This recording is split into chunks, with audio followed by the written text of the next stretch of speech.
Delivery বয়ের মৃত্যু ধর্মনগরে অমানবিকতার কঠিন প্রতিচ্ছবি।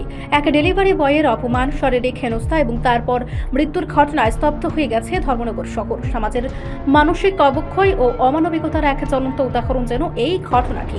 ধর্মনগর রাজবাড়ী এলাকার ব্লু ডার্ট কুরিয়ারে কর্মরত প্রসেনজিৎ সরকার এর মৃতদেহ উদ্ধার হয়েছে তার বাড়ির অদূরে এক জঙ্গল থেকে। গাছের ঢালে ঝুলন্ত অবস্থায় পাওয়া যায় দেহ। স্থানীয়রা এবং পরিবারের সদস্যরা জানিয়েছেন, অনলাইন ডেলিভারি সংক্রান্ত এক তুচ্ছ বিবাদের জেরে প্রসেনজিৎকে এক যুবতী এবং তার সঙ্গীরা প্রকাশ্যে অপমান ও মারধর করে। শুধু তাই নয়, ক্ষমা প্রার্থনা করা সত্ত্বেও তাকে কান ধরে ওঠবস করানো হয় এবং সেই ভিডিও সামাজিক মাধ্যমে ছড়িয়ে দেওয়া হয়। পরিবারের দাবি, এই অপমানে তরুণ প্রসেনজিতের জীবন কেড়ে নিয়েছে। তার মা কান্না ভেজা গলায় বলেন, ছেলেটা সারাদিন পরিশ্রম করে মানুষের হাতে পার্সেল তুলে দিত, সামান্য কথাতেই ওর এমন পরিণতি হবে ভাবিনি। ডেলিভারি কোম্পানির তরফ থেকেও জানানো হয়েছে, ঘটনাটি মানবিকতার সীমা ছাড়িয়ে গেছে। অভিযুক্ত সঙ্গীতা ভট্টাচার্য ও সুস্মিতা ভট্টাচার্য সহ 5 জনের বিরুদ্ধে মামলা দায়ের করা হয়েছে। পুলিশ সূত্রে জানা গেছে, অভিযুক্তরা বর্তমানে পলাতক এবং তাদের সন্ধানী অভিযান শুরু হয়েছে। এই ঘটনার পর সমাজ জুড়ে প্রশ্ন উঠেছে, কেন আমরা এত দ্রুত রাগান্বিত হই? কেন সামান্য তর্ক বিতর্কের জেরে আমরা অন্যকে অপমান করতে পিছপা হই না? সামাজিক যোগাযোগ মাধ্যমে ভাইরাল হবার জন্য কারোর মর্যাদা কেড়ে নেওয়া এক ভয়ঙ্কর মানসিক বিকৃতি ছাড়া কিছুই নয়। প্রসেনজিৎ সরকারের মৃত্যু শুধুমাত্র এক পরিবারের নয়, সমগ্র সমাজের বিবেককে নাড়া দিয়েছে। এখন সময় এসেছে আমরা প্রত্যেককে নিজেদের ভেতরের মানুষটিকে খুঁজে দেখার।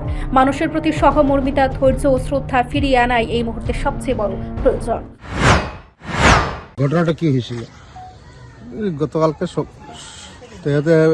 নাম প্রসেনজিৎ সরকার, বাড়ি কামেশ্বর, ব্লু ডার্টে পার্সেল ডেলিভারি দেয়। তো সকালে যায়, দুপুরে আসে বা সন্ধ্যার সময় আসে অনেক সময়। তো আবার পরে কিছু কইছে না, কিন্তু তার মালিকের থেকে জানতে পারছি যে সন্ধ্যার সময় নাকি তার এক যে পার্সেল কাস্টমার, ওরা তাকে আসিয়া তার অফিসের মধ্যে মারধর করছে। তিনটা মেয়ে, 2জন ছেলে আসলো। তারপরে মারধর করার পরে তারপরে হে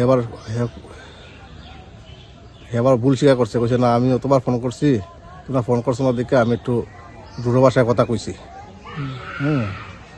তারপরে ভুল স্বীকার করছে। তারপরে কইছে তারা কানা ধরে উঠবো, তুমি এরকম ব্যবহার করছো মেয়েরার লগে বা সবের লগে, তুমি এরকম করো, এই কথা কইয়া তার সবের সামনে, মানুষ অনেক জড়ো হয়েছিল, সবের সামনে কানা ধরিয়া উঠাইয়া পোস্ট পাইছে। অনেক সময় কইছে এইগুলা আমি সোশ্যাল মিডিয়া ডালবো, তুমি এরকম করো। ওই করার থেকে মানতে না পারিয়া ওখানে এই ঘটনাটা ঘটছে। এখন এই ঘটনাটা কেমনে করছে, হে নিজে করছে না তারা আবার কইছে যে ছেলের যেগুলো আসলো তোমার দেখমু আমরা, তখন ওই হেরানি মারছে। এটা আমরা এখন এটা সুস্থ তদন্ত করিয়া বিচার চাই।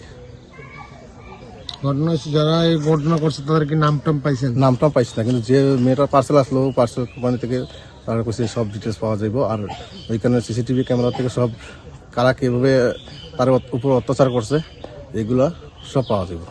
আপনি কি হন যে মারা গেছে? আমি তার বড় ভাই, জেরাত্ত ভাই। কি নাম? বিশ্বজিৎ সরকার।